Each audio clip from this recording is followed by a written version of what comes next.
মার্কিন president Donald Trump বলেছেন, যেসব দেশ ভেনেজুয়েলার কাছ থেকে খনিজ তেল বা প্রাকৃতিক গ্যাস কিনবে তাদের উপর অতিরিক্ত 25% শুল্ক আরোপ করা হবে। গতকাল সোমবার ট্রাম্প তার নিজের সামাজিক যোগাযোগ মাধ্যম ট্রুথ সোশ্যালে দেওয়া পোস্টে এ হুমকি দেন।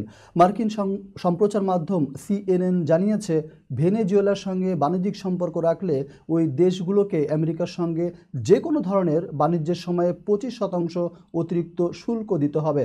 আগামী 2 এপ্রিল থেকে এ সিদ্ধান্ত কার্যকর হবে বলেও হুঁশিয়ারি দিয়েছেন তিনি। ভেনেজুয়েলার কাছ থেকে সবচেয়ে বেশি খনিজ তেল কিনে থাকে ভারত ও চীন। স্বভাবতই ট্রাম্পের এ সিদ্ধান্তের প্রভাব সবচেয়ে বেশি পড়বে এই দুই দেশের উপর। গত জানুয়ারিতে যুক্তরাষ্ট্রের প্রেসিডেন্ট হিসেবে দ্বিতীয় মেয়াদে শপথ নেওয়ার পর থেকেই ভেনেজুয়েলার বিরুদ্ধে সরব হন ট্রাম্প। তিনি বলেন, আমেরিকার শান্তি ভঙ্গ করতে ইচ্ছাকৃতভাবে ভেনেজুয়েলা একদল দুষ্কৃতিকারীকে আমাদের দেশে পাঠিয়েছে।